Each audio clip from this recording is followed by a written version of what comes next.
Namaku Salma, usiaku 38 tahun. Sudah 8 tahun aku menikah dengan Basri, seorang pengusaha bahan bangunan. Dari luar, hidupku terlihat sempurna, rumah besar, kendaraan lengkap, dan tabungan yang cukup. Tapi di balik semua itu, ada ruang kosong di hatiku yang makin hari makin terasa sepi. Basri sibuk. Ia berangkat sebelum matahari terbit, pulang ketika malam sudah terlalu larut untuk sekadar berbincang. Kami tinggal satu rumah, tapi rasanya seperti dua orang asing yang hanya saling bertukar sapaan basa-basi. Aku mencoba memaklumi, tapi lama-lama keheningan itu seperti dinding yang memisahkan kami. Suatu pagi, Basri membawa pulang seorang sopir baru. Namanya Rizal, katanya singkat. Pria itu lebih muda 5 tahun dariku, berkulit sawo matang, ramah tapi sopan. Awalnya aku tidak terlalu memperhatikan, tapi entah mengapa tatapan matanya berbeda, tenang, hangat, dan seolah mengerti sesuatu yang tak bisa kuucapkan. Hari-hari berjalan seperti biasa. Rizal bekerja dengan rapi, berbicara seperlunya, tapi sikapnya selalu penuh hormat. Kadang aku melihatnya dari jendela saat ia membersihkan mobil, dan ada perasaan aneh yang tak bisa kujelaskan, semacam kenyamanan yang sudah lama hilang. Suatu sore, hujan turun deras. Basri sedang di luar kota. Listrik padam, rumah terasa sunyi. Rizal mengetuk pelan pintu teras, menawarkan membantu menyalakan genset. Dalam cahaya redup, aku melihat wajahnya lebih dekat dari sebelumnya. Ada sesuatu di matanya, ketulusan yang membuatku sulit berpaling. Sejak malam itu, aku mulai menunggu suara langkahnya di halaman setiap pagi. Bukan karena butuh bantuan, tapi karena entah kenapa, kehadirannya membuat rumah yang dingin ini terasa sedikit lebih hidup. Aku tahu, ada batas yang tak seharusnya kulewati. Tapi semakin aku mencoba menjaga jarak, semakin hatiku sulit mengabaikan perasaan yang tumbuh diam-diam. Dan saat itu, aku belum tahu bahwa benih kecil dari perhatian itu akan mengubah seluruh hidupku. Sejak malam hujan itu, aku mulai memperhatikan Rizal dengan cara yang berbeda. Setiap kali ia datang, ada rasa hangat yang sulit kusembunyikan. Aku berusaha bersikap biasa, tapi tatapan matanya yang sopan itu seolah mampu menembus dinding jarak yang coba kubangun. Basri makin jarang di rumah. Teleponnya sering sibuk, bahkan pesan-pesanku sering tak dibalas. Ketika aku mencoba menegur, jawabannya selalu sama. Aku sibuk, Salma. Semua ini juga buat kamu. Kata-kata itu dulu menenangkan, kini terasa hambar. Aku mulai lelah menunggu perhatian yang tak pernah datang. Suatu sore, Rizal datang membawa sekeranjang buah. Bu, ini dari kebun kakak saya. Katanya segar, ujarnya. Aku tersenyum. Hal sederhana seperti itu terasa begitu berarti. Kami berbincang singkat di dapur, tentang pekerjaan, hujan yang tak kunjung reda, dan tentang hidup yang kadang tak berjalan sesuai harapan. Pembicaraan kecil itu, tanpa kusadari, menjadi penghiburan di tengah sunyinya hari-hariku. Hari-hari berikutnya, aku mulai menemuinya lebih sering. Kadang untuk urusan rumah, kadang hanya sekadar berbincang di teras. Ia selalu menjaga sikap, tapi caranya memandang membuatku merasa diperhatikan, dihargai, dimengerti. Sesuatu yang sudah lama tak kudapatkan dari suamiku. Aku tahu ini salah. Setiap kali Basri pulang, aku berusaha menatapnya seperti dulu, tapi hatiku sudah tak di sana. Aku berusaha mengingat masa-masa awal kami bersama, tapi yang terasa hanya jarak dan kebekuan. Suatu siang, aku melihat Rizal menunduk ketika aku lewat di halaman. Tatapannya singkat, tapi ada perasaan yang sama di sana. Aku bisa merasakannya.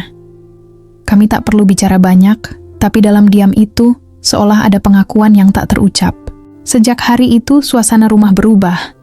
Ada keheningan yang tak lagi kosong, tapi berisi sesuatu yang samar. Perasaan yang tumbuh di antara batas yang seharusnya dijaga. Dan entah sejak kapan aku mulai takut jika hari berjalan tanpa melihat sosok Rizal di halaman depan rumahku. Hari-hari terasa aneh sejak perasaan itu tumbuh. Aku mulai menanti Rizal bukan karena pekerjaannya, tapi karena kehadirannya membawa ketenangan yang tak bisa dijelaskan. Namun bersamaan dengan itu, rasa bersalah ikut tumbuh di hati. Setiap kali aku menatap wajah Basri, ada perasaan seperti sedang menyembunyikan sesuatu yang besar. Suatu sore, Basri pulang lebih awal dari biasanya. Aku sedang duduk di teras, berbincang dengan Rizal soal kendaraan yang mogok. Basri tiba-tiba muncul di gerbang. Raut wajahnya dingin. "Kamu lagi ngapain di luar, Salma?" Suaranya tenang, tapi nadanya tajam. Rizal langsung menunduk, meminta izin masuk ke garasi. Aku hanya menjawab singkat, "Tadi mobil mati, Mas." Basri tak menjawab, hanya berjalan masuk dengan langkah berat. Sejak hari itu, suasana rumah berubah.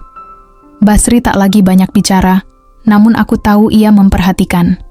Ia memeriksa jadwal Rizal, menanyakan jam kerja, bahkan sesekali menegurku karena dianggap terlalu sering di luar. Aku tahu ia curiga, dan rasa panik mulai menggerogoti pikiranku. Tapi di sisi lain, aku juga tak mampu mengakhiri semuanya. Setiap kali Rizal menatapku, ada rasa damai yang membuatku lupa pada kerumitan hidupku sendiri. Kadang kami bertemu di halaman belakang, berbicara sebentar, sekadar bertukar kabar. Tak ada sentuhan, tak ada janji, hanya tatapan yang terlalu jujur untuk disembunyikan. Sampai suatu malam Basri menelepon dari luar kota. Ia bilang akan pulang lebih cepat minggu depan. Suaranya datar, tapi di ujung kalimatnya ada sesuatu yang membuat dadaku sesak. "Kita perlu bicara, Salma," katanya pelan. Sejak itu, aku tak bisa tidur. Setiap suara mesin di depan rumah membuatku gelisah. Rizal pun mulai menjaga jarak, mungkin karena merasakan hal yang sama. Tapi di balik semua itu, ada perasaan aneh, campuran takut, rindu, dan rasa kehilangan yang belum terjadi. Aku tahu rahasia ini tak akan lama tersembunyi. Dan ketika waktu itu tiba, aku hanya bisa berharap segalanya tidak berakhir dengan luka yang terlalu dalam. Pagi itu udara terasa berat. Basri baru pulang dari luar kota dengan wajah tegang.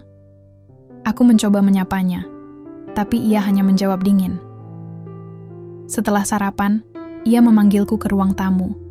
Di meja, tergeletak ponsel Rizal. Entah bagaimana bisa ada di sana. "Ini kamu kenal?" Tanyanya pelan tapi menusuk. Aku terdiam. Suara jantungku terdengar lebih keras dari kata-kataku. Basri menatapku lama, lalu berkata, "Aku tahu, Salma. Aku tidak buta." Kalimat itu membuat seluruh tubuhku gemetar. Ia tak berteriak, tak marah besar, tapi diamnya jauh lebih menyakitkan dari amarah manapun. Beberapa jam kemudian, Rizal datang dengan wajah pucat. Ia tampak ingin menjelaskan, tapi Basri sudah lebih dulu berbicara. "Kamu bisa pergi hari ini. Jangan kembali lagi," ucapnya singkat. Rizal menatapku sekilas, penuh penyesalan, lalu pergi tanpa kata. Saat pintu tertutup, aku merasa seperti kehilangan sesuatu yang tak mungkin kembali. Sejak hari itu, rumah kami sepi. Basri tak bicara apapun. Ia tetap tinggal, tapi kehangatan di antara kami sudah hilang sepenuhnya. Aku mencoba meminta maaf, tapi setiap kata yang keluar hanya terasa seperti angin yang lewat tanpa arah. Malam-malamku dipenuhi penyesalan. Aku menyadari betapa rapuhnya perasaan ketika kesepian dibiarkan tumbuh tanpa perhatian. Rizal memang memberiku ketenangan sesaat, tapi juga membawa badai yang menghancurkan segalanya. Aku kehilangan kepercayaan suami, kehilangan wajah di mata orang rumah, dan kehilangan diriku sendiri. Beberapa minggu kemudian, Basri memutuskan pindah ke rumah orang tuanya. Ia tak banyak bicara, hanya meninggalkan sepucuk surat pendek di meja makan. "Aku butuh waktu, Salma. Aku tidak tahu apakah bisa memaafkan." Aku menangis malam itu, bukan hanya karena kepergiannya, tapi karena akhirnya aku benar-benar sendiri. Rumah besar yang dulu penuh suara kini sunyi, menyisakan aku dan penyesalan yang tak pernah berhenti menggema. Mungkin inilah harga dari perasaan yang salah tempat. Sebuah cinta yang tumbuh di tanah yang tak seharusnya, hangat di awal, tapi meninggalkan abu di akhirnya. Kadang dalam kesepian, seseorang bisa kehilangan arah tanpa sadar. Hati yang lama tak diperhatikan mudah mencari hangat di tempat yang salah.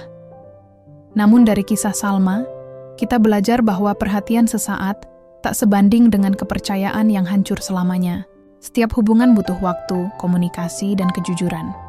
Jika ada yang terasa kurang, bicarakan. Jangan biarkan diam menumbuhkan jarak hingga akhirnya membuat kita tersesat. Cinta yang sejati tidak muncul dari pelarian, tapi dari keberanian untuk menghadapi sepi bersama, memperbaiki yang retak, dan menjaga janji yang pernah diucapkan. Karena pada akhirnya, tak ada kebahagiaan yang tumbuh dari pengkhianatan.